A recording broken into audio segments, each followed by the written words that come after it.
අන්තා චක්කවාලේසු අත්‍රා ගච්ඡන්තු දේවතා සද්ධම්මං මුනි රාජස්ස සුනන්තෝ සග්ග මොක්ඛදං ධම්මස්සවන කාලෝ අයං බදන්තා ධම්මස්සවන කාලෝ අයං බදන්තා ධම්මස්සවන කාලෝ අයං බදන්තා නමෝ තස්ස භගවතු අරහතෝ සම්මා සම්බුද්දස්ස නමෝ තස්ස භගවතු අරහතෝ සම්මා සම්බුද්දස්ස නමෝ තස්ස භගවතු අරහතෝ සම්මා සම්බුද්දස්ස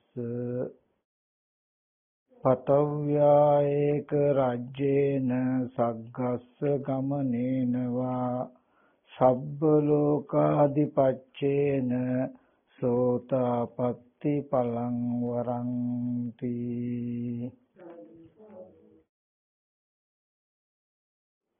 සදා පූජනීය වන්දනීය මහා සංඝරත්නයන් අවසරයි.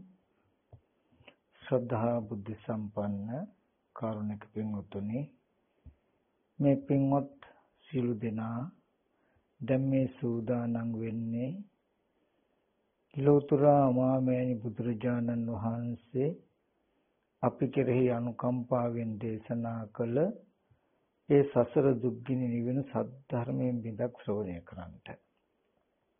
ඒ නිසා හැම දිනාටම මුලින්ම මතක් කරනවා තමන්ගේ සිත නොයෙක් අරමුණු වල දුවන්නට නොදී ඊ타මත්ම වමනාවෙන් ඊ타මත්ම ඕනෑකමින් මේ දේශනාව ශ්‍රවණය කරන්නට කියලා.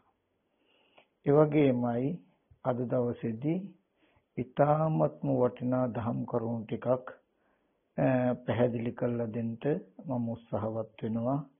මේ දේශනාව ඔස්සේම හිත මෙහෙවමින් ඊ타මත්ම උවමනාවෙන් ඕනෑකමින් මේ දේශනාව ශ්‍රවණය කළොත් තමන් ලැබු මනුෂ්‍ය ජීවිතයේ තමන්ට හිස් නොවන ඊ타මත් වටිනා ධම්මසක් උපදවා ගන්න පුළුවන් වෙයි කියලා මම හිතනවා.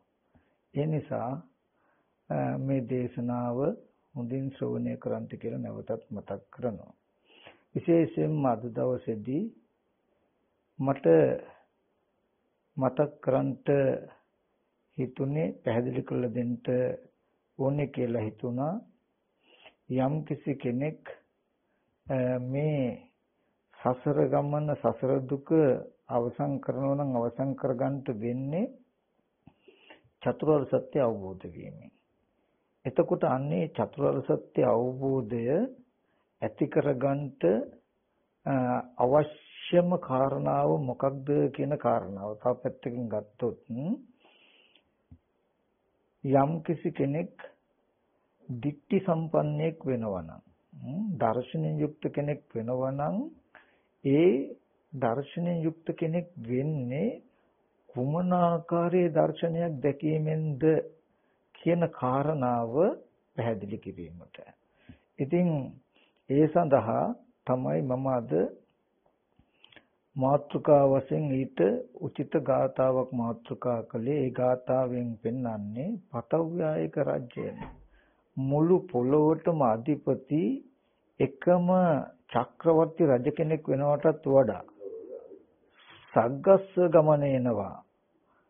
ඒ කියන්නේ ස්වර්ගයට දිව්‍ය ලෝකයට යනවටත් වඩා සබ්බ ලෝකාධිපත්‍යේන මුළු තුන් ලෝකයටම අධිපති මහා බ්‍රහ්මයා වෙනවටත් වඩා සෝතාපට්ටි ඵලම් වරක් සෝවාන් ඵලයෙන් ඊටමත් උතුම් කියලයි මේ ගාථාවෙන් පෙන්වන්නේ.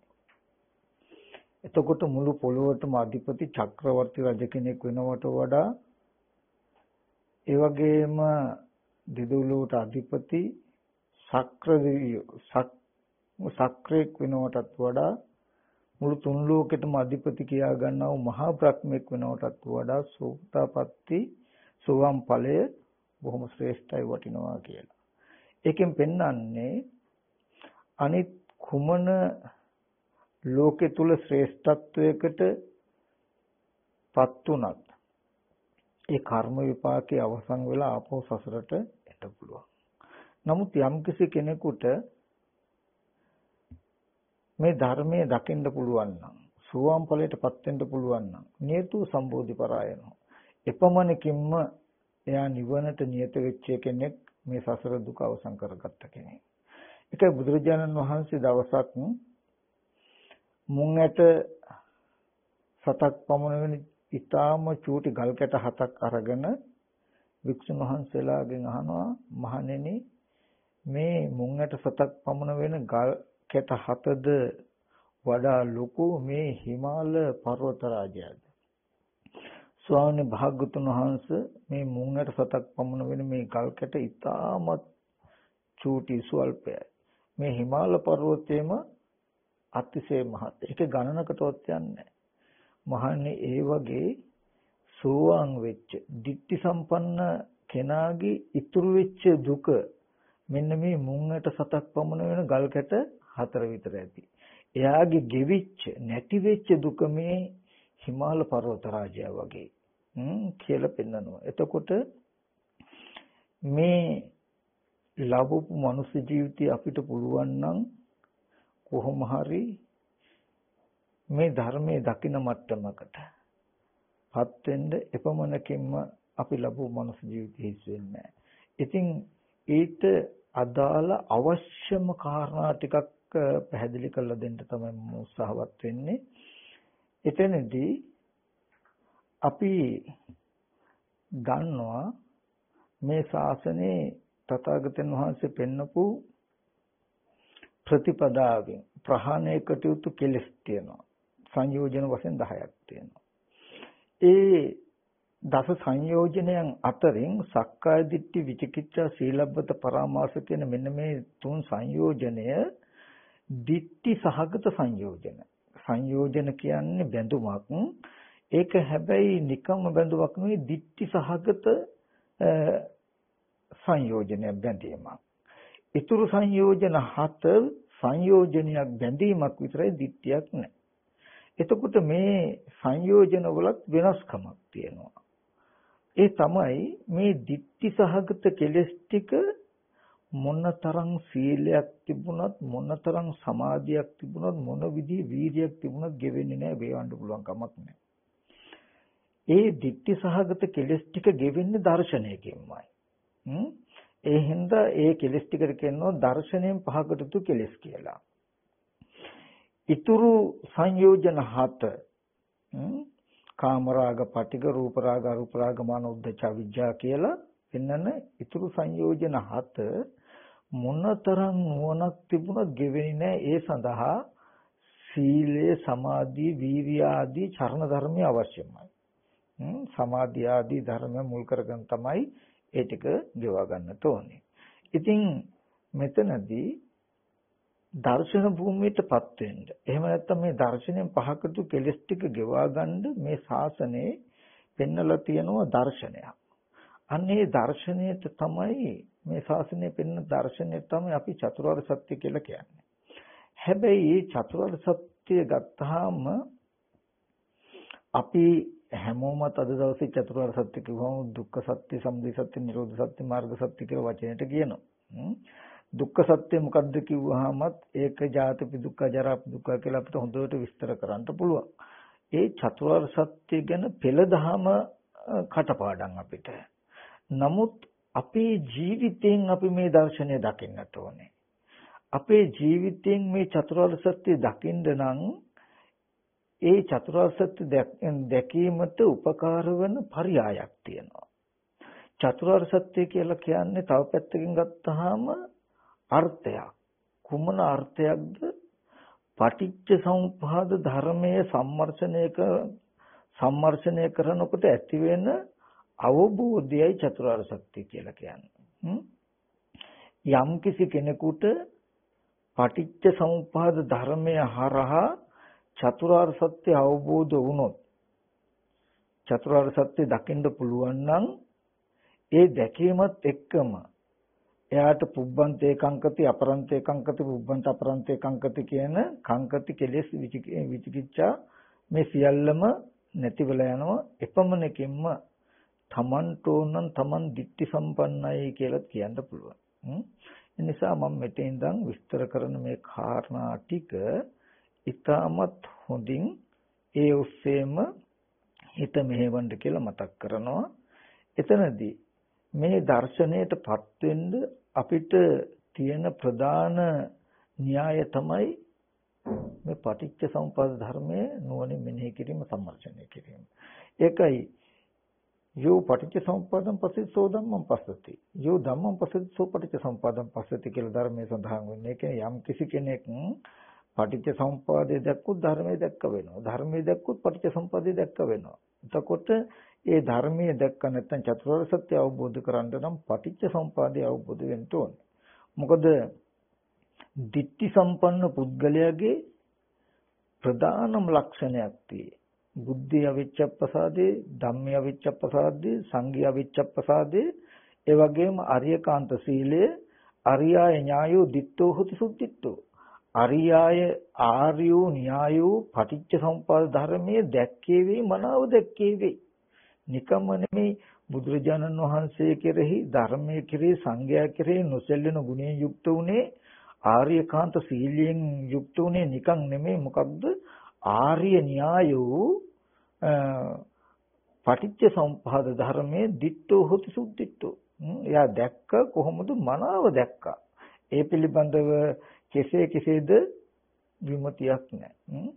අන්නේ පටිච්ච සමුප්පාද ධර්මය හරහායි එයාට මේ චතුරාර්ය සත්‍ය අවබෝධ වුණේ. අපි ඒ ගැන පොඩ්ඩක් බලමු. එතනදී පටිච්ච සමුප්පාද ධර්මය නුවණින් අපි මෙනෙහි කළොත් ඒකෙදී මුලින්ම අවිද්‍යා සංඛාර කියන කොටස අපි එකක් ගන්න විස්තර කරන්නේ නැතුව අපිට අර්ථයට අදාළ ටික විතරක් ලැබෙන විදිහට අපි නුවණින් අරගෙන යමු.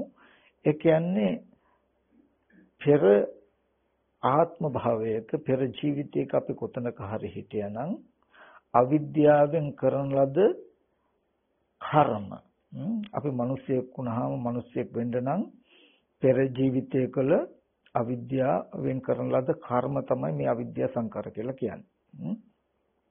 ඒකට කියනවා කම්ම වට්ටය කියලා.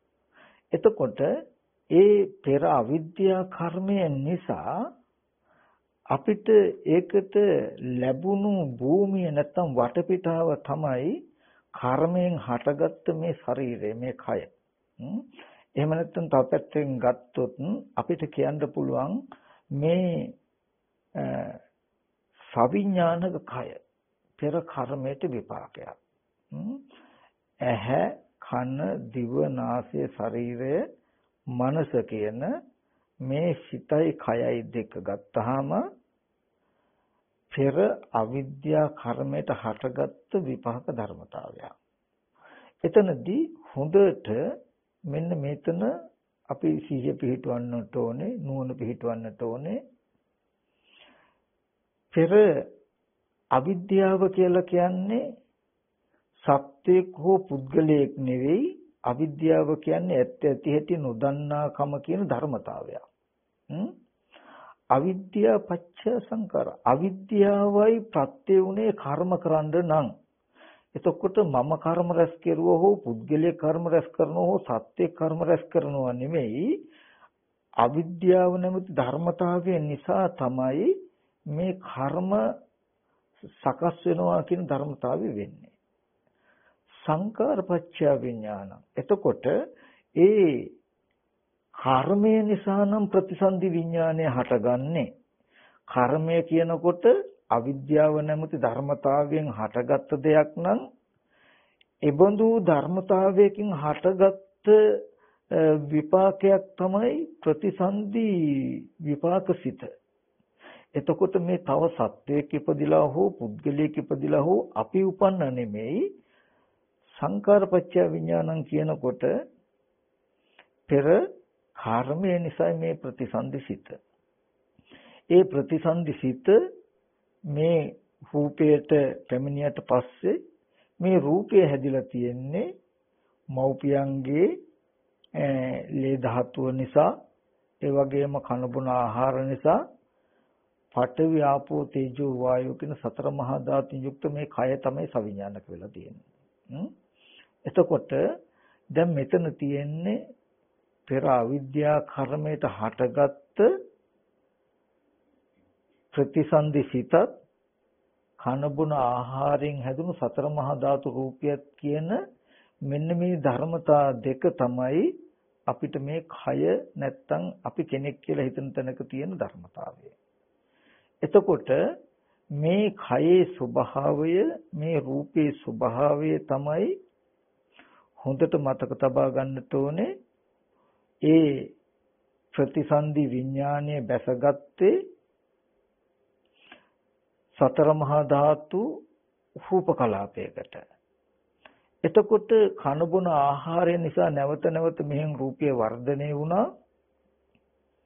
සිතේ තියෙන කර්මජ ගතිවලට චක්කුසෝත ගාන ජීව කාය කියන ප්‍රසාද ටික ඇති වෙලා මේ තන දක්වා මේ රූපය වර්ධනය වුණේ කනබුන ආහාරයෙන්. එතකොට මෙතනදී පෙර අවිද්‍යා කර්මයට විපාක හැටියට හම්බ වෙච්ච නාම රූප දෙකක් යන ගණයට යනවා අපේ මේ කය. එතකොට සිතයි කය කියනකොට සවිඥානික කය. හැඟීම් දැනෙන කය නාම රූප දෙකක් යන ගණයට යනවා. එතෙන්දී හොඳට මතක තබා ගන්නට ඕනේ මෙතන පුද්ගල ආත්ම භාවයෙන් යුක්ත කිසිම ධර්මතාවයක් නැහැ. මම අර ප්‍රත්‍ය ටික පෙන්වුවේ ඒකයි. අවිද්‍යාව නැමැති ධර්මතාවය තමයි හේතු වුනේ කර්ම රැස් වෙන්න. කර්මය නැමැති ධර්මතාවයේ හේතු වුණා ප්‍රතිසන්දි විපාක සිත හට ගන්න. ප්‍රතිසන්දි විපාක සිත හේතු වුණා මේ කය නාම රූප ආදී භාවයෙන් මේ සම්මිශ්‍ර වෙන්න. කියන්නේ කයට යමක් ගැටුනහම දැනෙන බව ඇති වෙන්න, සවිඥානික වෙන්න, කය සවිඥානික වෙන්න හේතු වුණා. ඒ නාම රූප වෙච්ච එක හේතු වුණා මේ ඇහැ කන දිව නාසය ශරීරය කියන ආයතන ටික හැදෙන්න.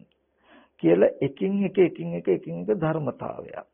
එතකොට මෙන්න මේ පෙර අවිද්‍යා කර්ම කියන තැනට කියනවා කම්ම වට්ටය කියලා. මේ ප්‍රතිසන්දි විඥානයේ තියෙන තන විඥාන නාම රූප සලආයතන පස්ස වේදනා කියලා පටිච්චසමුපාදයේ මෙන්න මේ අංග පහ පෙන්වන තැනක තියෙන්නේ කර්මයට හටගත් ආයතන ටිකත් ඒ ආයතන ටික නිසා හටගන්න විපාක ධර්මතාවයනුත් කියන මේ ටික මෙතන සත්ත්ව පුද්ගල ආත්ම භාවයෙන් තොර අනාත්ම නාම රූප ධර්මතාවයක් තියෙනවා. මේ විපාක ස්කන්ධ ටික. එතකොට අපි ඒක තේරෙන විදිහකට ගත්තොත් කිව්වොත් ශරීරයක් අරගෙන අපි බෙදීමකට ලක් කළොත් කෙස් ලොම් නියදත් සම්මස් නහර ආදී තද ස්වභාවයෙන් කොටස් 20ක් අපිට හම්බ වෙනවා. ඒ තද ස්වභාවයෙන් කොටස් 20 පඨවි ධාතුව. පඨවි කියලා කියන්නේ තද රළු කාර්කස ස්වභාවයට අපිට තේරෙන විදිහට අපි ගත්තොත් පස් කියලා කිව්වොත් පස් ටික හුඹහක හෝ ගඩොළු කැටයක තියෙන පස් ටික ගත්තොත් ඒ පස් ටික සත්‍ය පුද්ගල කියලා කියන්න බෑනේ. ඒ වගේමයි කෙස්ලොම් නියදත් සම්මස් කියන මේ තද කොටස් 20 පඨවි ධාතුවට පස් වලට සමාන කරලා දකින්න. ඊට පස්සේ මේ පෙර අවිද්‍යා කර්මයෙන් හැදුණු මේ කයේ පෙර අවිද්‍යා කර්මයෙන් හැදුණු මේ කයේ තියෙන පිත්ත සෙම සැරව ලේ දහඩිය කියන ටික ආපෝ කියලා කියන්නේ ගලන වැగిරෙන බැඳෙන ස්වභාවය. ලින්දක වැවක පොකුණක තියෙන වතුර ටික සත්‍ය පුද්ගලික හැටියට දැක්කොත් හරිද අපි? නෑ, වැරදි. ලින්දක වැවක පොකුණක තියෙන වතුර ටිකක් මිසක ස්වභාව ධර්මයක් මිසක ඒ තුල සත්වයක් හෝ පුද්ගලයෙක් හෝ සත්ව පුද්ගල ස්වභාවයක් මොන විදිහටවත් නැහැ. ඒ වගේමයි පෙර අවිද්‍යා කර්මයට හැදුණු මේ කයේ පිත්ත සෙම සැරවලේ දහඩිය මේද තෙල් කඳුළු උරුණු තෙල් කෙලසොටු සඳ මිදුළු මුත්‍රා කියලා ගලන වැగిරෙන ස්වභාවයුක්ත කොටස් 12ක් තියෙනවා.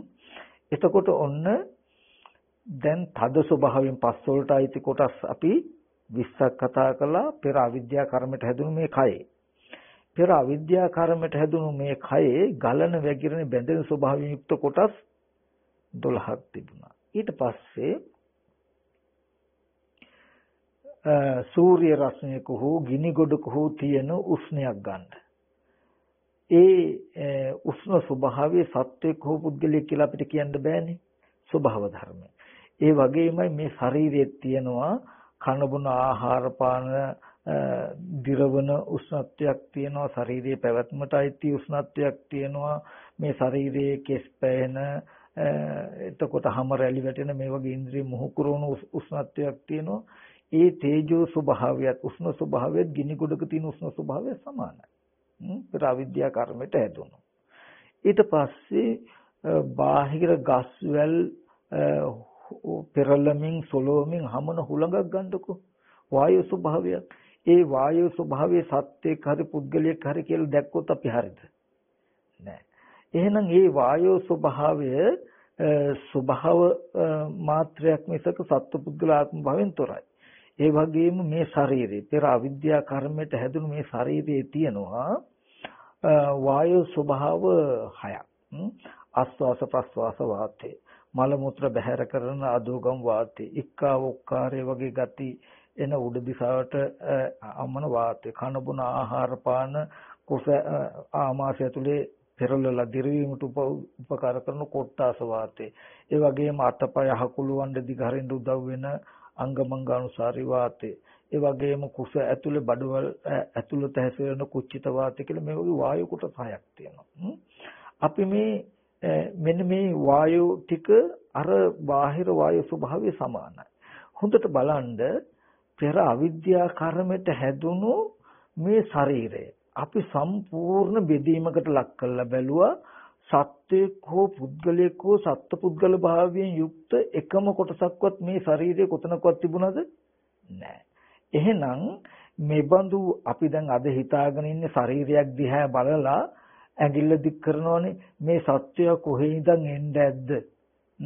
මේ සත්වය කොහාට යයිද කියලා අපි ඇඟිල්ල දික් කරන්නේ මොකේදද? කාටද? කොතෙන්ද? මේ ශරීරයකටනේ. හරි.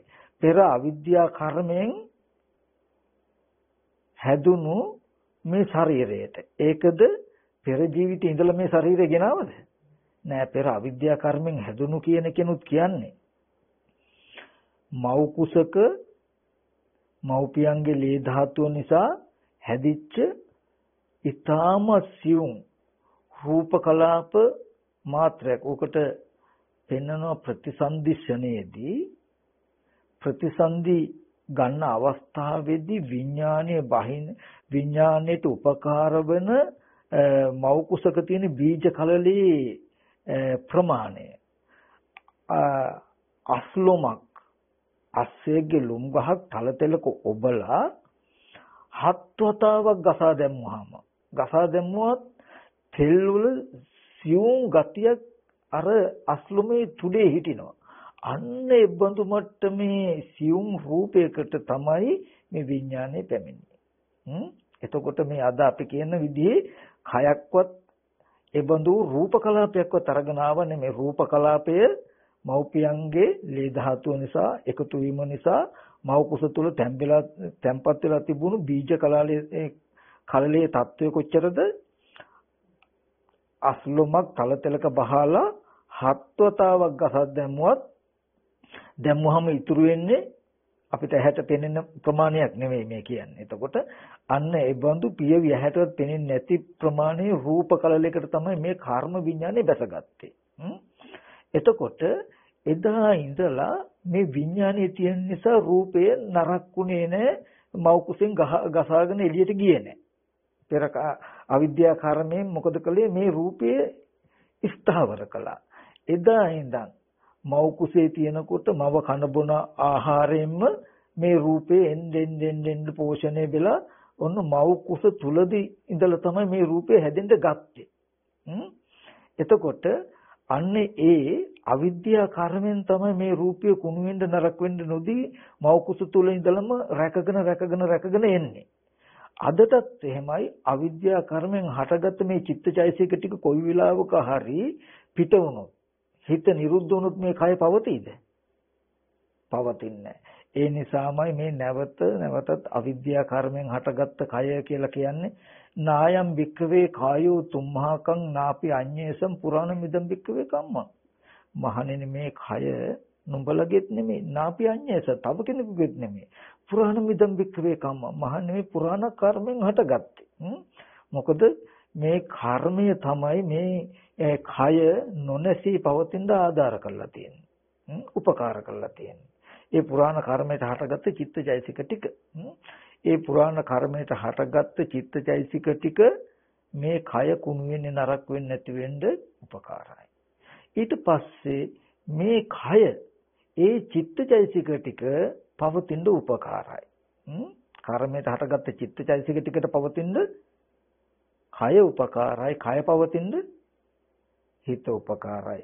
හරියට බටමිටි දෙකක් වුණොන්ට හේතු කළා තිබුණාම මේ බටමිටිය වැටෙන්නේ නැතුව අනිත් එක නිසා පවතිනවා. අනිත් බටමිටිය වැටෙන්නේ නැතුව අනිත් එක නිසා වුණොන්ට උපකාර පවතිනවා වගේ මේ නාම ධර්ම රූපයටත් රූප ධර්ම නාමයටත් වුණොන්ට උපකාරව තමයි මේ දෙන්න පවතින්නේ.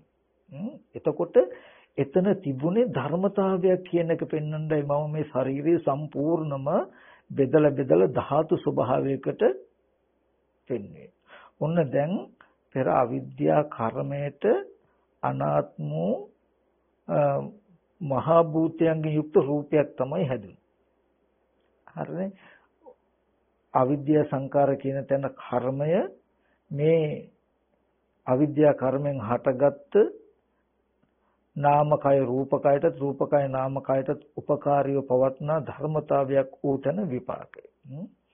මෙන්න මේ කය අපි කියමු දැන් අපේ ඇස් ඉදිරි පිටට හම්බ වෙන්නේ ඔන්න ඔය වගේම පෙර අවිද්‍යාවට හැදුණු බාහිර කයක්. එතකොට ඇස් ඉදිරි පිටට පෙනෙනකොට පෙනෙන තැනක තියෙන්නේ අවිද්‍යා කර්මයට හටගත්තු විපාක රූපයක් පෙනෙන්නේ. දැන් විපාක ධර්මතාවයක්. විපාක රූප කියලා කියන්නේ කර්මය නිසා හටගත්ත විපාක චක්කු විඥාන ආදී ධර්මතා ටිකකටයි පෙනෙන්නේ. පෙනෙනකොට දැන් උතෙන්ට කෙලෙස් වටේ සක්‍රිය වෙනවා. කෙලෙස් වටේ කියලා කියන්නේ තණ්හා උපාදාන කියන කෙලෙස් ටික ඇති වෙනවා. කෙලෙස් ටික ඇති වෙනවා කියලා කියන්නේ මේ රූපය දිහා බලලා මේ රූපයට ආසාවක් කැමැත්තක් ඇති වෙන්න පුළුවන්. ඒ වගේම දික්තිය මේ රූපේ සත්‍යයක් පුද්ගලයෙක් ආත්මයක් හැටියට හඳුන ගන්නා වූ දැන ගන්නා වූ ගතිය අපේ හිතේ තියෙන. ඔකට කියන තෘෂ්ණා දෘෂ්ටි කියලා. ඇහැට පෙනෙන මේ රූපයට අපි පුද්ගලික සත්‍යයක් කියලා හිතනවා. එතකොට දැන් හොඳට බලන්න පෙර අවිද්‍යාවෙන් හටගත්ත මේ කයේ තියෙන්නේ ඇස් ඉදිරි පිටට තියෙන රූපේ තියෙන්නේ අර මුලින් මතක් කළ පඨවි ආපෝ තේජෝ වායෝ කියන සතර මහා ධාතු වෙන් නිර්මිත වෙච්ච කනබුන ආහාරයෙන් පවතින කය. ඒ කය ඇස් ඉදිරි පිටට තියාගෙන අපි හිතනවා මේ සත්‍යයේ මේ පුද්ගලයේ ආත්මයක් කියන හැඟීමක් ඇති කරගන්නවා.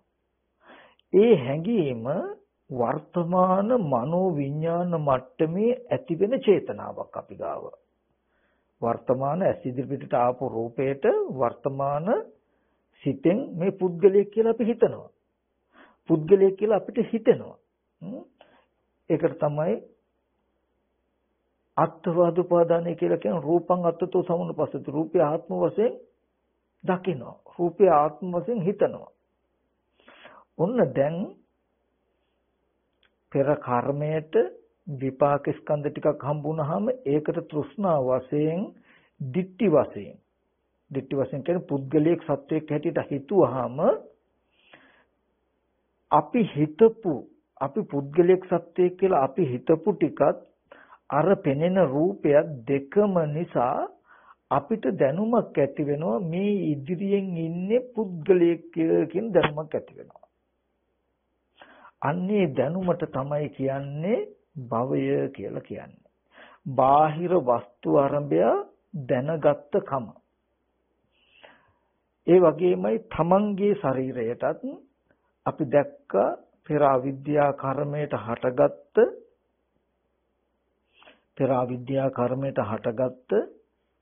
මේ කය පඨවි ආපෝ තේජෝ වායෝ කියන සතර මහා ධාතුන් යුක්තයි. ඒ සතර මහා ධාතු කය දිහා බලාගෙන මේ මම කියලා හිතනවා අපි. මම කියලා හිතන කම කෙනාගේ සංතානයේ ඇති වෙන මනෝ විඥාන මට්ටමේ සිතක ඇති වෙන විතර්ක මාත්‍රයක්. මේ ශරීරය දිහා බලාගෙන මම කියලා හිතුවාම මේ ශරීරය මමයි කියලා දැනගැනිල්ලක් ඇති වෙනවා. දැන් ඉදිරියෙන් තියෙන මේ රූපය අපි වටාපත කියලා හිතුවාම මේ රූපය වටාපත කියලා දැනගැනිල්ලක් ඇති වෙලා. තල්ලත්තක් කියලා හිතුවොත් තල්ලත්තක් කියලා දැනගැනිල්ලක් ඇවිල්ලා. නූල් ටිකක් කියලා හිතුවොත් මම හිතන විදිහට මේ රූපයට හිතන විදිහට රූපයේ බඳු එකක් කියලා දැනුමක් මට එනවා නේද? ඒ වගේ මේ ශරීරයට මම කියලා හිතුවාම මේ ශරීරේ මම කියලා දැනුමක් ඇති වෙලා. මේ ශරීරයේ සත්‍යයක් කියලා හිතුවාම සත්‍යයක් කියලා දැනුමක් ඇති වෙලා.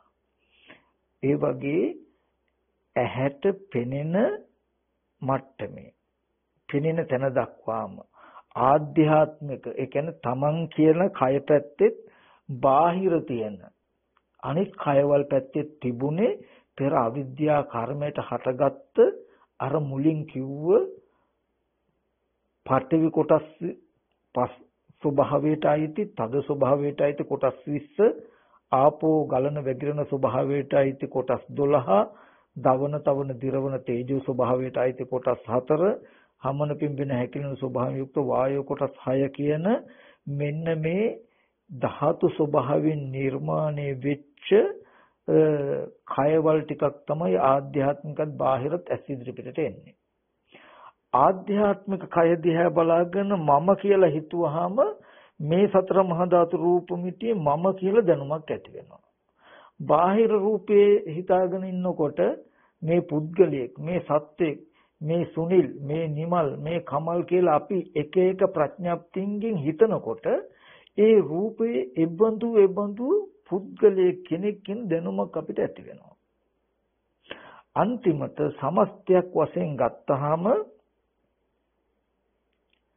පටිච්ච සමුප්පාදේ තණ්හා උපාදාන කියන ටිකෙන් කියන්නේ තණ්හා උපාදාන ටිකෙන් කියන්නේ ඇස් ඉදිරි පිටට කන ඉදිරි පිටට නාසය ඉදිරි පිටට විපාක ස්කන්ධ ටිකක් එනකොට ඒ ටික ආරම්භය තණ්හා වශයෙන් දිට්ඨි වශයෙන් හිත හසුරන ආකාරය. ඒ කියන්නේ කැමැත්ත ඇති වෙන විදිහට එහෙම නැත්නම් දෘෂ්ටි ඇති වෙන විදිහට හිත හසුරන ආකාරය. ඒකයි පෙන්වන්නේ මේ තණ්හාව කොහෙද උපදින්නේ? සාකෝපනිසා තණ්හා කත්ත උපජ්ජමන උපජ්ජති. කත්ත නිවිසමාන නිවිසති. ඒ තණ්හාව කොහෙද උපදින්නේ? කොහෙද පවතින්නේ? චක්කුන් ලෝකේ පිය රූපං සාත රූපං ඉත්තේස තණ්හා උපජ්ජමන උපජ්ජති. රූපං ලෝකේ පිය රූපං සාත රූපං ඉත්තේස තණ්හා උපජ්ජමන උපජ්ජති. ඇහැ රූප කන ශබ්ද මෙන්න මේ ටිකේ තමයි මේ තණ්හාව උපදින්නේ හා පවතින්නේ. එතකොට තණ්හා උපාදාන කියන මෙන්න මේ පෙනෙන ඇහෙන දෙයට තණ්හා වශයෙන් උපාදාන වශයෙන් හිත හැසිරුවාම ඒ ටිකේ තියෙන ඵලය තමයි ප්‍රතිඵලය තමයි මොකද්ද? භවය කියලා කියන්නේ. භවය කියලා කියන්නේ මොකක්ද කියලා දන්නවද? අපේ ලෝකේ. අපේ ලෝකේ කියලා කියන්නේ මේ තමයි කාම භූමිය. කාම භවය. දැන් ඕගොල්ලන්ට පින්වතුන්ට මේ ඉන්න පරිසරය වෙන්න පුළුවන්, ගෙවල් දොරවල් තිබුණ හැටි, යාන වාහන, දුව දරුවෝ, නෑදෑයෝ, ඉඩකඩම්, වතු පිටි, ඒ විතරක් නෙවෙයි පාරවල්, ගම් ගැන උනත් දැනුමක් මතකයක් තියෙනවා. මෙහෙම දේවල් තියෙනවා කියන හැඟීමක් තියෙනව නේද? මේ ඔක්කොම ආකෘතිය මනසේ සැකස්මක්. ඔය ඔක්කොම ඇහැ කන දිව නාසය ශරීරය කියන ආධ්‍යාත්මික ආයතන වලට රූප ශබ්ද කියන බාහිර අරමුණු හම්බ වෙච්ච වෙලාවේදී තමන්ගේ හිත තෘෂ්ණා වශයෙන් දෘෂ්ටි වශයෙන් ඊට මෙහෙයුපු එකේ ප්‍රතිඵලය තමයි මේ බාහිර ලෝකයක් තියෙනවා කියලා දැනුමක් තමන් තුළ ඇති වෙච්ච එක. එතකොට මෙන්න මේ භවය කියන එක ඇතුලේ තමයි සත්ත්ව පුද්ගල ආත්ම භාවයෙන් යුක්ත සියලුම දුක තියෙන්නේ. භවපච්චය ජාති කියනකොට මේ භවය නිසා ඒ සත්ත්ව නිකායෙම ජාතිය ඇති වෙලා මම ඉන්නවා, මගේ අම්මා තාත්තා අයියා අක්කා නංගි මල්ලි වගේම එකට බණ භාවනා කරන සත්බ්‍රහ්මචාරින් වහන්සේලා කියලා මුළු ලෝකයක්ම ඉන්නවා. මේ ඉන්නේ මෙහෙම අය තියෙනවා කියන හැඟීමක් තියෙන්නේ කෙනා කෙනාගේ මනස තුල පංච උපාදාන ස්කන්ධ ලෝකය කියලා ඔකට කියන්නේ. ඔන්න ඕක තමයි දුක්ඛ සත්‍ය කියලා කියන්නේ. දුක්ඛ සත්‍ය කියන්නේ මෙතන පොඩි වෙනසක් තියෙනවා අපිට හොඳට තේරුම් ගන්න. ධර්මය දන්න කෙනා හා නොදන්න කෙනාගේ විශාල මේ පටිච්චසමුපාද ධර්මය දන්න කෙනාගේ හා පටිච්චසමුපාදය නොදන්න කෙනාගේ, චතුරාර්ය සත්‍ය දන්න කෙනාගේ හා නොදන්න කෙනාගේ ප්‍රධාන ලක්ෂණය මතක් කරන්න. ඒ තමයි පටිච්චසමුපාදය දැකලා නැති චතුරාර්ය සත්‍ය නොදන්න කෙනා ලෝකය දකින්නේ සතර මහා ධාතුවේ තියනවා කියලා. ඒ කිව්වේ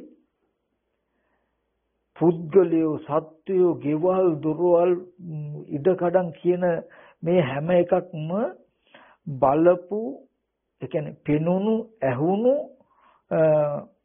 අරමුණු පැත්තේ, ඇස් ඉදිරි පිටට ආපු රූපේ පැත්තේ තමයි සත්වයෝ, පුද්ගලයෝ, ආත්මීය අය ඉන්නේ කියන එක තමයි ඒ අයගේ දැක්ම.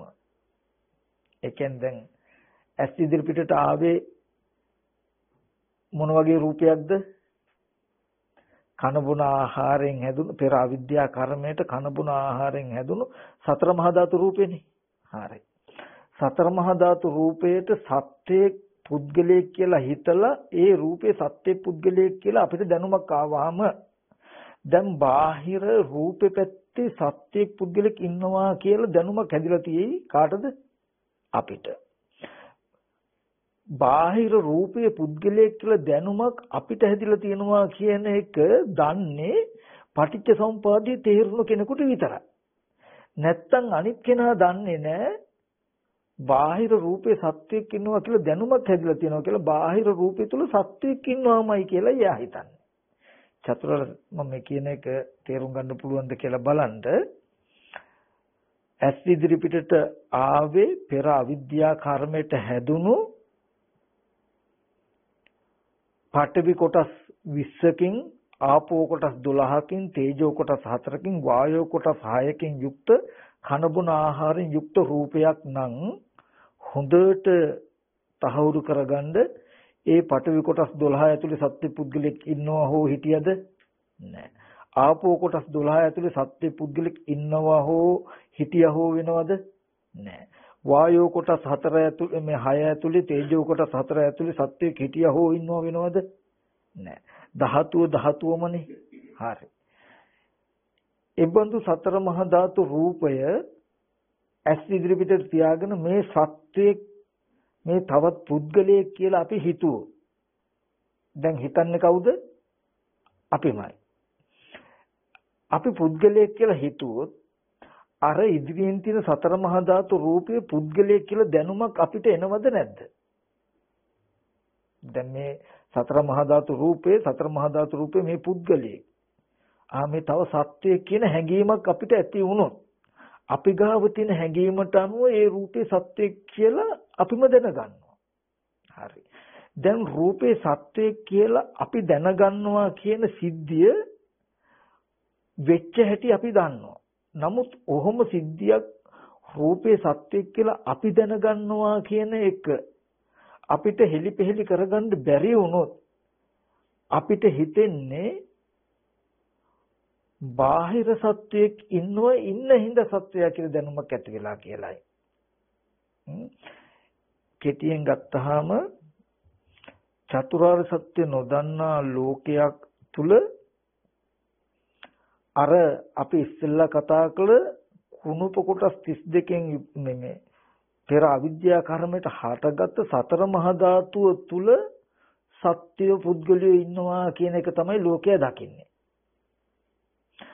ආර්ය ශ්‍රාවකයා නැත්තම් පටිච්ච සමුප්පාදේ දකින්න චතුරාර්ය සත්‍ය දකින්න කෙනා දන්නවා ඒ බඳු රූපේට සත්ව භාවයෙන් පුද්ගල භාවයෙන් හිතලා ඒ රූපේ සත්‍යයේ ඒ රූපේ පුද්ගලයෙක් කියන දැනුමක් අපි ගාව ඇති වෙලා කියලා දන්නවා. එතකොට මෙයාට පංච උපාදාන ස්කන්ධ ලෝකයම සතර මහා ධාතුයෙන් ගැලවිලා පංච උපාදාන ස්කන්ධ ලෝකයක් වෙනවා. සතර මහා ධාතුයෙන් ගැලවිලා තමන් තුලම භවය නිසා මේ ජරා මරණ දුක් විඳිනවා කියන තැනකට එනවා. ඒ කියන්නේ අපි මෙහෙම කෙටියෙන් ගත්තොත් මෙන්න මේ ටික දකින්ද අද මෙහෙම ඉන්නකොට තමන් ලෙඩවීම නිසා මහලු වීම නිසා මරණයටපත් වීම නිසා හෝ කායික මානසික සියලු දුක් දුම්නස් නිසා තමන් ගැන හිතලා තමන්ට දුක් විඳින්න පුළුවන් කමක් තියෙනවනේ. හරි. තමන්ගේ දුව පුතා දෙමව්පියෝ සහෝදරයෝ ගැන හිතලා ඒ අයගේ යහපත ගැන හිතලා අයහපත ගැන හිතලා සතුටු වෙන දුක් වෙන්න පුළුවන් කමක් තියෙනවනේ. ඒ වගේම ඉඳලා ජීවත් ඉඳලා නැති වුණා දෙමව්පියෝ සහෝදරයෝ ඥාතීන් මිය පරලෝකීය අය සිහිපත් කළා අද නැතත් මෙහෙමයි හිටියනේ කියන තැනකින් සිහි කළා දුක් විඳින්න පුළුවන්කම තියෙනවනේ. ඔන්න ඔය ටිකට තමයි අද මේ අපිට දුක් විඳින්න පුළුවන් මේ මානසික මට්ටමට තමයි කියන්නේ දුක්ඛ සත්‍ය කියලා. ඔය දුක්ඛ සත්‍ය දකින්න ඕගොල්ලෝ කොතනද පටිච්ච සමුපාදේ භවපච්චය ජාති කියන තැනක ඉඳලා. ඒ කියන්නේ භවපච්චය ජාති කියලා කියන්නේ අම්මා හිටියා නැත්තම් අම්මා ඉන්නවා තාත්තා හිටියා නැත්තම් ඉන්නවා දුව පුතා සහෝදර සහෝදරි ඥාති හිතේසින් හිටියා හෝ ඉන්නවා කියන තැනක දැනුම ඕගොල්ලන්ට තියෙනවා. මම මේ කතා කරන ටික හොඳට දකින්න. ඒක තමන්ගේ දැනුම. ඒ දැනුම තමයි මීහරකෙක් වගේ සතෙක් දවල් කාලේ පුරාවටම තැන් වල ගිහිල්ලා ඇවිදලා ඒක වමාර කනවා වගේ.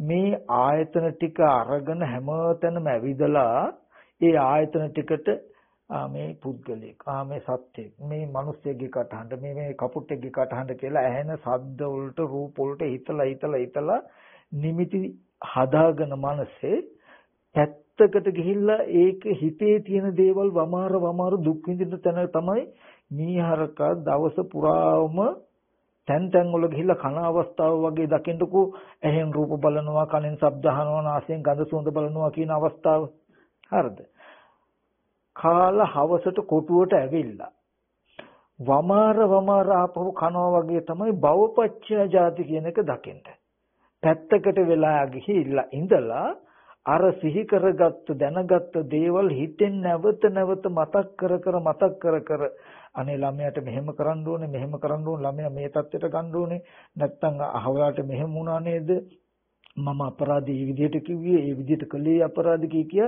හිත දුක් වෙන කොටසට තමයි දුක්ඛ සත්‍ය කියලා කිව්වේ හරක වමාරලා කන කොටසට හරිද තැන් වල ගිහිල්ලා කැලේ කොළ කැලි දවල් 30ට කකා යනවා කියලා කියන්නේ කොටුව හදා ගන්න එක.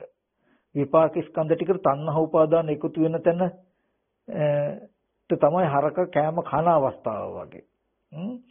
ඊට පස්සේ දැන් මේ දුකට හේතුව මොකක්ද? ඒ කියන්නේ දැන් හරකට වමාර ඛණ්ඩ තියෙන ආහාර කොහෙන්ද හම්බුනේ?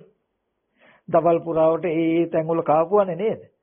එතකොට මේ පංච උපාදාන ස්කන්ධ දුකට දුකට හේතුව තණ්හාව කියලා කියන්නේ. තණ්හා උපාදාන කියලා කියන්නේ ඇහැට රූප පෙනෙන, කනට ශබ්ද ඇහෙන, නාසයට ගඳ සුවඳ දැනෙන තැනක තණ්හා වශයෙන්, උපාදාන වශයෙන් නැත්නම් තණ්හා වශයෙන්, ditthi වශයෙන් හිත හසුරුපු එකයි මේ වගේ භවය හැදෙන්න. නැත්නම් වමාරලා ආපහු දුක් විඳින්න පුළුවන් මේ කුටුව හැදෙන්න හේතුව. තණ්හා උපාදාන කියන කෙලෙස් ටික නැතිකොළොත්, තණ්හා උපාදාන කියන කෙලෙස් ටික නැතිකොළොත්, ඒ කියන්නේ මේ හරකා දවස පුරාවටම ගිහිල්ලා ඒ තැන් වල තනකොළ කන එක නැති වුණොත් උට වමාරලා කණ්ඩ යමක් ඉතුරු වෙයිද? හැදෙනවද? නෑ. ඒ වගේ මේ ආයතන ටික හැමතැනම අරගෙන ගිහලා තෘෂ්ණාව වශයෙන්, දෘෂ්ටි වශයෙන් ඒ ආයතන වල පැටලි රස්තිය දුවී ඉන්න මේ ගතිය යම් වෙලාවක නැති වුණොත් මේ දුක් විඳින පංච උපාදානස්කන්ධ ලෝකෙ හිටින්නේ නැහැ. එතකොට මෙතනදී මට පෙන්වන්න ඕනකම තියෙන්නේ අවිද්‍යා කර්ම කියලා කියන්නේ කර්ම වටය. විඥානාපු සලආයතන පස්ස වේදනා කියලා පෙනෙන ඇහෙන අවස්ථා ටික විපාක වටේ විපාක. තණ්හා උපාදාන කියන ටික කෙලෙස් වටේ කෙලෙස්. එතකොට කර්ම වටේ විපාක වටේ කෙලෙස් වටේ කියන මේ තුන් වටේ සම්පූර්ණ වෙච්ච තැනක හැදිලා තියෙන දුක්ඛ සත්‍යය. ඒ කියන්නේ මේ පංච උපාදාන ස්කන්ධ දුක හැදෙන්න හේතු වෙලා තියෙන ප්‍රධාන අවස්ථා තුනක්. පෙර අවිද්‍යා කර්මයට විපාක ස්කන්ධ ටික හැදිලා තියෙනවා. ඔන්න අවිද්‍යා කර්ම එක පැත්තක්, ඒකට දෙවුනුව හම්බෙලා තියෙන විපාක ස්කන්ධ ටික, විපාක ස්කන්ධ ටිකට තණ්හා උපාදාන කියන කෙලෙස් ටික යෙදුනට පස්සේ අන්න පංච උපාදාන ස්කන්ධ ලෝකය. එතකොට දැන් අද මේ පංච උපාදාන ස්කන්ධ දුක්ඛ කියපු තැන තමයි අපේ ජීවිතය. පටිච්ච සමුප්පාදයේ පංච උපාදාන ස්කන්ධ දුක්ඛ කියන තැන තමයි තව පැත්තකට ගත්තොත් බහුපච්චය ජාති කියලා කියන්නේ වමාර කන තැන. ඔක තමයි අපේ ජීවිතය. උතන තමයි සියලු දුක් ටික. හැබැයි දුකට හේතු ටික තියෙන්නේ, ඒ කියන්නේ බලන්න හොඳට මම දුක් විඳින්නේ පුද්ගලයෙක් ගැනනේ, සත්වයෙක් ගැනනේ, දරුවා ගැන, දෙමව්පියෝ ගැන, ඥාති හිතේසින් ගැනනේ. හරි. බලන්න පෙර අවිද්‍යා කර්ම, ඒ කියන්නේ පෙර ජීවිතයේ ඉඳලා මෙතෙන්ට සත්වයෙක් ඇවිල්ලා ආවද කියලා බලන්න. පෙර අවිද්‍යා කර්මයට හටගෙන තිබුණේ මොකද්ද? විපාක ස්කන්ධ ටිකක් නම් විපාක ස්කන්ධ ටික පුද්ගලයෙක් සත්වයෙක් කියලා හිතුවේ කවුද? අපි නම් හිතලා පෙනෙන හැෙන පැත්තේ පුද්ගලයෙක් සත්වෙක් ඉන්නවා කියලා අපිට දැනුමක් ඇති කරගෙන තියෙයි නම් දැන් සත්වයෙක් සත්ව පුද්ගල සංඥාවක් අපි ගාව තියෙනවා. හැබැයි මේ සත්‍ය පුද්ගලයා කර්මය, විපාක, කෙලෙස් කියන ධර්මතා ටිකක එකතුවකින් හැදිච්ච සිද්ධියක් මිසක පෙර කොහෙවත් ඉඳලා ගෙනාව නෙමෙයි. ඊට පස්සේ අද මේ පුද්ගල භාවයේ ඉඳලා දැන් අද පුද්ගල භාවය අපිට මේ මම තව සත්‍ය පුද්ගලයෝ ඉන්නවා කියලා දුක් වෙවි සතුට වෙවි ඉන්නවා. මේ පුද්ගල භාවය හැදුනේ මෙන්න මෙහෙම නේද? මේ පුද්ගල භාවයේ දුක නැති වෙන්නේ මෙහෙම නේද කියලා එක හොයාගන්නේ නැති වුණොත් මේ පුද්ගල භාවයේම පිළිහිටලා අපි කර්ම රැස් කරගන්නවා. ඇයි? අපිට හිතෙන්නේම තව සත්වයක් ඉන්නවා, පුද්ගලයෙක් ඉන්නවා කියලා ඉන්න සත්වයා කෙරේ එක්ක කැමති, එක්ක අකමැති. අද ලෝභ දේශ මොහ සත්පුද්ගල භාවයෙන් අද ලෝභ දේශ මොහ හදාගත්තොත් මොකද වෙන්නේ? අද අවිද්‍යාවෙන් කර්ම රැස් කළොත් මතුවටත් මේ අද අවිද්‍යා කර්මයට අවිද්‍යාවෙන් හදාගන්න කර්ම ටිකට මතු විපාක ස්කන්ධ ටිකක් හම්බ වෙයි.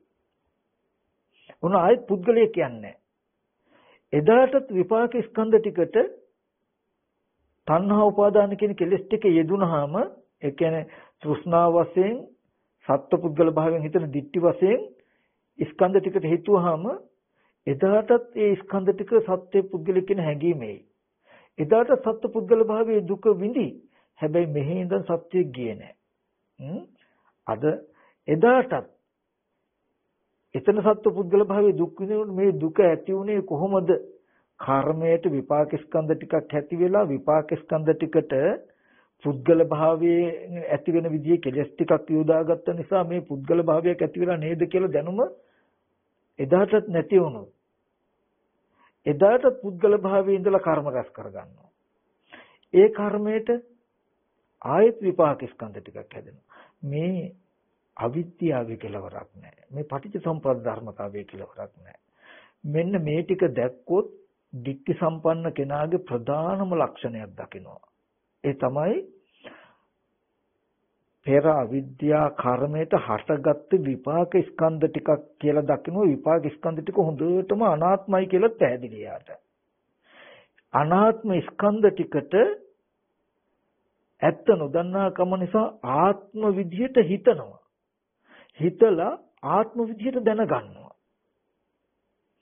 අනාත්ම ස්කන්ධ ටිකට සත්‍ය පුද්ගලික ආත්මයක් කියලා හිතනවා. හිතලා ආත්මයි කියලා දැනගන්නවා. දැන් එතකොට තව සත්‍යයේ පුද්ගලියෝ ඉන්නවා ආත්මයක් තියෙනවා කියලා දැනගැනිල්ලක් ඇති වෙලා. මේ දැනගැනිල්ල තමයි දුක ගෙනත් දෙන්නේ. මේ දැනගැනිල්ල හැදුනේ මෙන්න මෙහෙම නේද කියලා එයා දන්නේ නැත්නම් ඒ ආත්මීය දැනගැනිල්ල ඇත්ත වෙනවා. ඇත්ත වෙලා ආපහු වර්තමානයේදී ඉන්න පුද්ගලයෝ ගැන කැමැත්තෙන් රාගය, අකමැත්තෙන් ද්වේෂය, පුද්ගල භාවය තුල මෝහය, අදත් රාග දේශ මොහ කර්ම රැස් කරගන්නවා. ඒ කර්මයට හේතු එයා දන්නවා. අද කර්ම රැස් කරගත්තොත් ආයත් විපාක ස්කන්ධ ටිකක් ලැබෙනවා. එතකොට ditthi සම්පන්න පුද්ගලයා හොඳටම දන්නවා පටිච්ච සමුප්පාද ධර්මය හරහා කර්මයට විපාක ස්කන්ධ ටිකක් ලැබුණා අනාත්මයි. විපාක ස්කන්ධ ටිකට අනාත්ම විපාක ස්කන්ධ ටිකට ආත්ම විදිහට පෙන්නන කෙලෙසියක් යෙදුනහම තණ්හා උපාදාන කියලා කියන්නේ වටිනා විදිහට පුද්ගල භාවය හැඟවෙන විදිහට වර්තමානයේ කෙලෙසයකින් ඇසුරු කළාම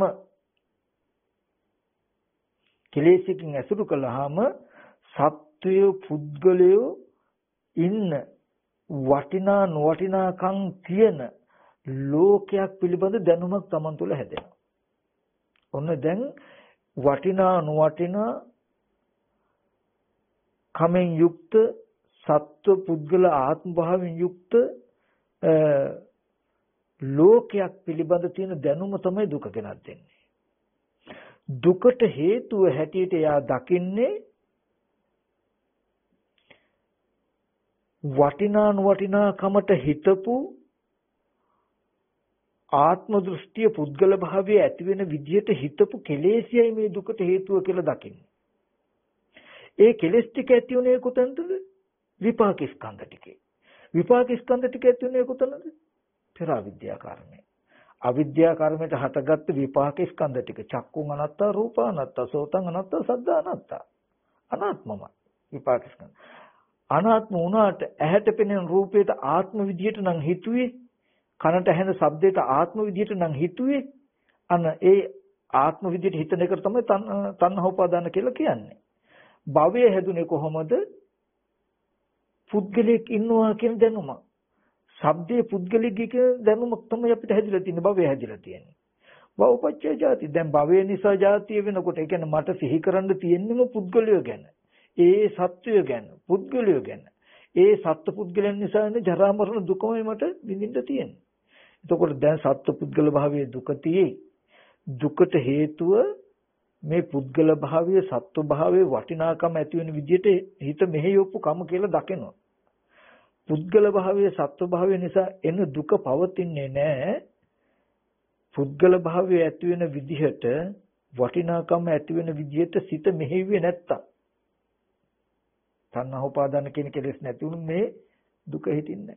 ඒ නිසා එයාට කරන්න ඉතුරු වෙන්නේ එක දෙයයි මොකද්ද? එහෙනම් පෙර අවිද්‍යා කර්මයට හටගත්තු විපාක ස්කන්ධ ටික පිරිසිදු දැක්ක යුතුයි. මොකද ඇහැ කියන්නේ මොකද්ද? රූපය කියන්නේ මොකක්ද? කන කියන්නේ මොකක්ද? ශබ්ද කියන්නේ මොකක්ද කියලා පිරිසිදු දැක්කනම් ඇස් ඉදිරිපිටට එන රූපය පඨවි ආපෝ තේජෝ වායෝ කියලා සතර මහා ධාතුයි කියන එක පිළිසින් දැක්කම මම කෙනෙක් පුද්ගලෙක් කියලා උපාදාන වශයෙන් ගන්නවද? ගත්තේ නැත්නම් පෙනෙන පැත්තේ පුද්ගලයෙක් කියලා හිතලා මට දුක් වෙන්න තියෙන ඉඩේ හිටිනවද? හිටින්නේ නැහැ. ඒ නිසා මෙතෙන්දී මට කෙටියෙන් මතක් කරන්න තියෙන්නේ ditthi සම්පන්නයාගේ ප්‍රධානම ලක්ෂණය තමයි පටිච්ච සමුප්පාද ධර්මය හරහා කර්මය නිසා විපාක නිසා කෙලෙස් නිසා දුක් සහගත ලෝකේ උපන්නා දුකට හේතුව කෙලෙස් ටික නැතිකොළු දුක නැති වෙනවා කියලා මේ පටිච්ච සමුප්පාද සිද්ධිය හරහාම ලෝකයේ දකිනවා. එතකොට ඒකම තියෙන විශේෂය තමයි පුබ්බන්ත ඒකාංකතින. ඒ කියන්නේ මේ අද දුක් විඳින සත්‍ය පුද්ගලයා කොහෙවත් ඉඳන් ආවේ නැහැ. විපාක ස්කන්ධ ටිකට කෙලෙස් ටිකක් එකතු කරලා පුද්ගල භාවය හදාගෙනයි දුක් විඳින්නේ කියලා දන්නවා. මේ සත්‍ය පුද්ගලයා කොහටවත් යන්නේත් නැහැ. අද පුද්ගල භාවයේලා කර්ම රැස් කරගත්තොත් මතු විපාක ස්කන්ධ ටිකක් ඇති වෙලා ඒකට කෙලෙස් වේදිලා එදාට පුද්ගල භාවයේ උපදවාගෙන දුක් විඳින මිසක මේ පුද්ගලයා ගිහිල්ලා දුක් විඳිනව නෙමෙයි කියලා එයා හොඳට පුද්ගල භාවයත් දන්නවා. පුද්ගල භාවයේ දුකක් දන්නවා. හැබැයි පටිච්චසමුප්පාද ධර්මයක් කියලා දන්නවා. ඒ හින්දා පුබ්බන්ත ඒකාංකති අපරන්ත ඒකාංකති නේ. අපි පෙර හිටියන් කොහේ ඉඳද්ද කොහොම ඉඳද්ද අපි අනාගතේ උපදීද කොහේ උපදීද කියන කතා එයා දකින්නේ. මෙතන දුක් විඳිනවා පුද්ගල භාවයේ. හැබැයි ඒ දුක ඇතිවෙච්ච හැටි දකිනවා. මතුවටත් අද අවිද්‍යාව නැති නොකොලොත් මදුවටත් කර්ම රැස් වෙලා මතුවටත් දුක එනවා පේනවා පුද්ගල භාවය. හැබැයි මෙහෙ ඉඳන් ගිහිල්ලත් නෙමෙයි. පටිච්ච සමුප්පාද ධර්මය හරහා දුකට හේතුව තණ්හාව නැතිකොලොත් දුක නැති වෙනවා කියන එකක් දකිනවා. ඒ දුක් විඳින පුද්ගලයා කෙනා කොහෙවත් ඉඳන් ආවවත් කොහටවත් යනවවත් නෙමෙයි. මේ පෙර අවිද්‍යා කර්මයට හටගත්තු විපාක ස්කන්ධ ටිකට කෙලෙස් ටිකක් උපදවා ගැනීම ගත්තේ කියන ටික දකිනවා. මෙන්න මේ ටික තේරෙනව නම් තේරුම් ගන්න පුළුවන් නම් තමන් ditthi සම්පන්නයි කියලා කියන්න ඕන බය වෙන්න ඕනේ. මොකද මේ ආර්ය න්‍යාය මනාව දැක්ක කෙනෙක් එයාට පෙරපසු පිළිබඳව කිසිම සැකයක් හිටින්නේ නැහැ. ඉතින් ඒ නිසා මෙන්න මේ ධර්මතාවය තමයි මට අද දවසේදී විශේෂයෙන් මතක් කරලා දෙන්න ඕනේ. නැවත හොඳට මම මේ කියපු කාරණාව නුවණින් මෙනෙහි කරලා බලන්න කියලා මතක් කරනවා. අපිට මේ භව ගමන වැඩි ඈතක හිටින්නේ නැහැ. සසර ගොඩාක් කල් යන්න වෙන්නේ නැහැ. මෙන්න මේ කියන ආකාරය නුවණින් අපිට ටිකක් මෙනෙහි කරලා බලන්න පුළුවන් නම් ඉතින් ඒ විදිහට නුවණින් මෙනෙහි කරලා බලන්න ඒ සඳහා මේ දේශනාව ඔබ සෑම දිනාටම හේතු උපනිශ්‍රේම වේවා කියලා මතක් කරනවා. දැන් අපි මේ දේශනාව තුළින් ජනිත වෙච්ච කුසලයන් අනුමෝදන් කටයුතු තැන් වලට අනුමෝදන් කරමු. විශේෂයෙන්ම ලෝක සම්බුද්ධ ශාසනයත් මේ පින්වතුන්වත් ඔබ අප සියලු දෙනාට ආරක්ෂා කරන ශාසන මාර්ගස්ථකාරක සිල් දෙවියෝ මේ පින් අනුමෝදන් වෙත්වා කින්තනකින් ආකාසට්ඨා චුම්මට්ඨා දේවා නාග මහිත්‍තිකා පුඤ්ඤන්තං අනුමෝදිත්වා චිරන් රක්ඛන්තු බුද්ධ ශාසනං ආකාසට්ඨා චුම්මට්ඨා දේවා නාග පුඤ්ඤන්තං අනුමෝදිත්වා චිරන් රක්ඛන්තු බුද්ධ ශාවකං ආකාසට්ඨා චුම්මට්ඨා දේවා නාග මහිත්‍තිකා පුඤ්ඤන්තං අනුමෝදිත්වා බෝධියන්තු සිවම් පුදං. ඒ වගේම මේ ඉමක් කොනක් පරක්තරක් නැති අතිදීර්ඝ සංසාරේ අපිට ඊතර වෙන්න තියෙන මේ සද්ධර්ම නැමැති ප්‍රඥා ආලෝකේ ලබා ගන්නට අද මේ දේශනාව සඳහා හේතු වෙන මේ දේශනාව සඳහා විශේෂයෙන් බොහොම ශ්‍රද්ධාවෙන් බැතිබර දායකත්වයේ සපයනවා. ඒ ඕස්ට්‍රේලියාවේ මෙල්බන් නුවර පදිංචි බණ්ඩා ඉලංගරත්න මහත්මයා දිලිනි හසිනි දුවරු දෙදෙනා ඇතුළු පවුලේ සියලු දෙනාම මේ දේශනාව සඳහා විශේෂ දායකත්වයේ සපයනවා. ඒ ඉලංගරත්න මහත්මයාගේ සත් ප්‍රාර්ථනාවකුත් තියෙනවා. ඒ තමයි මේත ටික කලකට හේතුදී කලුරිය කළා වූ තමන්ගේ ආදරණීය මව ආර්.එම්. බණ්ඩාරමණිකේ ආදරණීය මෑණියන්ටත් ඒ වගේම භව ප්‍රාර්ථ වෙච්ච එම්.ඩබ්ලිව්. රම්බණ්ඩා පියාණන්ටත් ඒ වගේම එම්.බී. අත්තනායක තමන්ගේ මාමණ්ඩිට ඇතුළු වර්ග પરම්පරාගත සියලුම ඥාතින්ට පින් අනුමෝදන් කරගන්න. මේ දේශනාව තුළින් ජනිත වෙච්ච මේ සියලුම කුසල ධර්මයන් ඒ ඊළඟරත්න මහත්මයාගේ ආදරණීය මෑණියන්ටත් පියාණන්ටත් ඒ වගේම මාමාටත් අතුල් වර්ග પરම්පරාගත සියලු ඥාතින්ට මේ පින් අනුමෝදන් කරන අනුමෝදන් වෙත්වා. ඒ අය සුඛී සුවපත්ව නිවන් සැනසෙත්වා කියලා අපි අයට පින් අනුමෝදන් කරනවා. ඒ වගේම ඒ අපේ පින්වත් පණ්ඩාර ඊළඟරත්න මහත්මයාගේ ආදරණීය නැන්දනීය වූ සුජීවත්ව වාසය කරන ගුණරත්න මණිකේ නැන්දනීය ඇතුළු සුජීවත්ව වාසය කරන පවුලේ අනිත් සියලු දෙනාටත් නිදුක් නිරෝගී සුවපත් භාවයේ චිරජීවනයේ ප්‍රාර්ථනා කරනවා. ඒසේම වේවා කියලා අපි තාසින්සනය කරනවා. බණ්ඩාරි ඊළඟරත්න මහත්මයාටත් ඒ වගේම දూరు දෙදෙනා ඇතුළු පවුලේ සියලු දෙනාටත් ඒ වගේම මේ දේශනාව සඳහා දේශනාව ශ්‍රවණය කළා පින්වත් සියලු දෙනාට මේ කුසල ධර්ම හේතුවෙන් නිදුක් නිරෝගී සුවපත් භාවයේ චිරජීවනී වේත්වා. ඒ වගේම උතුම් වූ චතුරාර්ය සත්‍ය අවබෝධ කරගන්නට මේ දේශනාව හැම දිනාටම හේතුපනිශ්‍රේම වේවා කියලා